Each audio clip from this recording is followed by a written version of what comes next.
बिस्मिल्लाहिर्रहमानिर्रहीम। Ayesha Islamic history की प्यारी बहनों और भाइयों, अस्सलामु अलैकुम। आज की इस वीडियो में आपके साथ शबान की आखिरी बुध के दिन का एक ऐसी कुरानी आयत का खास अमल, खास वजीफा शेयर करूंगी जो तमाम हाजतों को पूरा करने के लिए काफी होगी, क्योंकि ये हाजत को पूरी करने के लिए बहुत ही ज्यादा बाबरकत आयत है।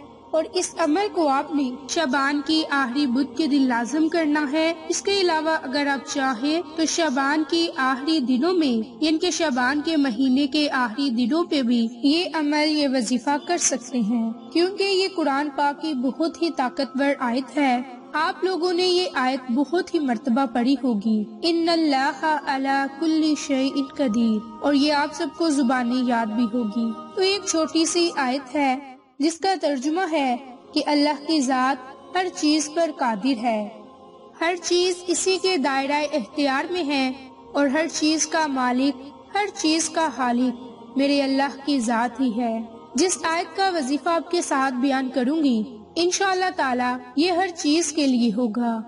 जो आप चाहते हो अल्लाह के हुक्म से आपको मिल जाएगा। जो आपकी हाजत होगी वो जरूर पूरी होगी। ये कुरान मजीद में बहुत सारी सूरतों में आयत आई है, और कुरान मजीद की सबसे बड़ी सूरत बकरा की आयत में भी ये कुरानी कलिमात शामिल हैं, और इसकी बहुत फजीलत और बरकत है। और सूरत बकरा कुरान मजीद की तमाम सूरतों की सरदार भी है, और ये इसी सूरत, इनके सूरत बकरा की आयत नंबर 109 में से ये मुख्तसर से कलिमात लिए गए। इसके अलावा ये सूरत नहल की आयत नंबर 70 में भी है, जो आपके साथ आज की वीडियो में बयान करूंगी।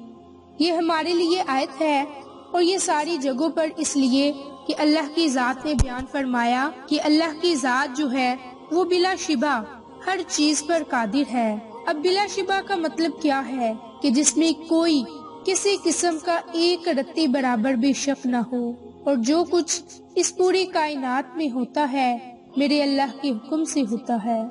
अगर एक पत्ता भी गिरता है तो वो भी मेरे अल्लाह के हुक्म से गिरता है। अगर जिंदगी में कोई परेशानी, कोई मुश्किल आनी हो, कोई मुसीबत में आपने पड़ना हो, तो वो भी अल्लाह की तरफ से हमारे लिए आजमाइश है। उस अल्लाह के लिए वो कुछ नहीं, उसकी जात तो वो है जो कहती है कि कुन फायाकून तो हो जाती है, क्योंकि अल्लाह के खजाने सबसे बड़े हैं, इसके लश्कर सबसे ताकतवर तरीन लश्कर हैं। वो अल्लाह जो सारी कायनात, हर चीज का कहकशाओं का मालिक है, हर चीज का मालिक है। तो ये उसी के पाक कलाम से ली गई एक आयत है, जिसका अमल, जिसका वजीफा आपको बताऊंगी। जो भी आपकी हाजत होगी, जो भी आपको मुश्किल दरपेश होगी, आपको चाहिए कि आप ये कुरानी कलिमात पढ़कर अल्लाह से दुआ मांगे, क्योंकि अल्लाह की जात तो हर चीज पर कादिर है। मेरी बहनों और भाइयों, जब आप अमल करने के लिए बैठे तो आप अपने कोई भी मकसद को जहन में रख लें जो आपका खास मकसद है। जैसे कि अगर आप चाहते हैं कि आपके पास नौकरी नहीं, तो आप ऐसे जहन में सोचें कि अल्लाह मेरे पास नौकरी नहीं, या मेरे पास रिज़्क़ की तंगी है, मेरे लिए कारोबार में कोई वसीला बना कि जिससे मेरे कारोबार में बरकत हो, या मुझे कोई अच्छी नौकरी मिल जाए। इस नियत से मैं ये तेरा कलाम पाक पढ़ रहा हूँ या पढ़ रही हूँ, मेरे काम में हर बरकत अता फरमा।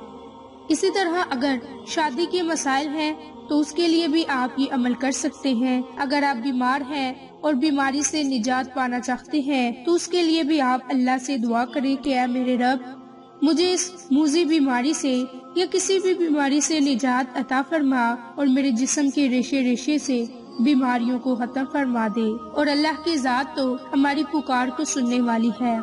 इसी तरह अगर आप किसी भी इम्तिहान में कामयाबी चाहते हैं, या कोई भी दुनिया का बड़े से बड़ा मकसद है, तो उसके लिए भी आप ये अमल कर सकते हैं, क्योंकि अल्लाह के इस पाक कलाम में बड़ी ताकत और बड़ी ही तासीर है। तो इंशाल्लाह देखिएगा, इस आयत की बरकत से ही चंद दिनों में आपकी हर हाजत पूरी होना शुरू हो जाएगी, क्योंकि मेरा रब हर चीज पर कादिर है।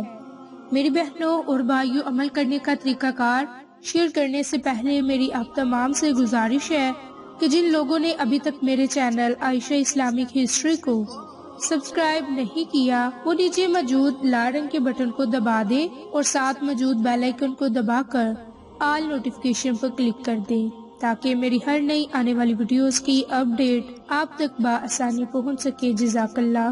میری بہنوں اور بھائیوں، اگر آپ اس عمل کو، اس وظیفے کو شعبان کی آخری بدھ کے دن کریں گے اور مسلسل اس عمل کو کرتے رہیں گے یہاں تک کہ ماہ رمضان کا مہینہ شروع ہو جائے، تو انشاءاللہ پھر دیکھیے گا کہ ماہ رمضان کا مہینہ شروع ہونے سے پہلے ہی آپ کی مشکلات ختم ہو جائیں گی، آپ کے کاروبار میں بھی برکت ہونا شروع ہو جائے گی اور آپ کے رزق میں اضافہ ہوگا اور آپ کام میں بھی ہاتھ ڈالو گے آپ کو اس میں فائدہ ہی ہوگا۔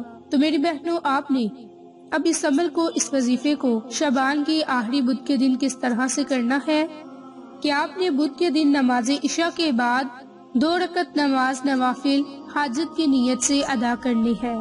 نوافل آپ نے اس طرح سے ادا کرنے ہیں کہ پہلی رکعت میں سورۃ فاتحہ کے بعد 7 مرتبہ سورۃ اخلاص کو پڑھیں اور دوسری رکعت بھی اسی ترتیب سے، اسی طریقہ کار سے پڑھیں، یعنی کہ سورۃ فاتحہ کے بعد 7 مرتبہ سورۃ اخلاص کو پڑھیں۔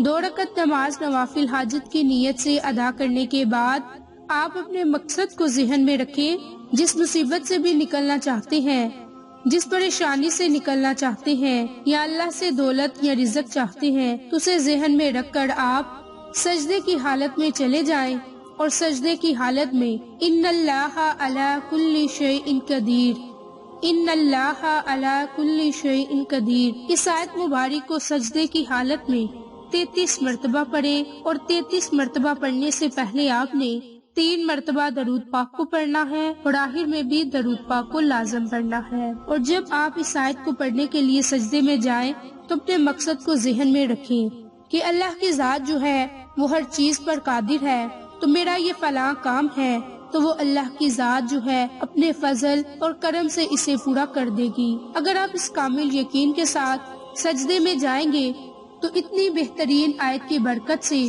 دنیا کا کوئی بھی مشکل سے مشکل کام ہے، جتنی بڑی مرضی مشکلات یا پریشانیوں کا پہاڑ ہے، ریزہ ریزہ ہو جائے گا۔ تو آپ اس آیت کو اللہ کی رضا حاصل کرنے کے لیے بھی پڑھیں اور سجدے میں صرف اور صرف 33 مرتبہ پڑھیں، اول آخر درود پاک کو پڑھیں اور اللہ تعالیٰ سے جائز مقاصد میں کامیابی کے لیے دعا مانگیں۔ میری بہنوں اور بھائیوں، یاد رکھیں کہ آپ اس عمل کو، اس وظیفے کو صرف اور صرف جائز مقاصد کے لیے کر سکتے ہیں۔ اگر آپ کسی کو نقصان پہنچانے کی غرض سے عمل کریں گے تو اس کا نقصان آپ خود اٹھائیں گے۔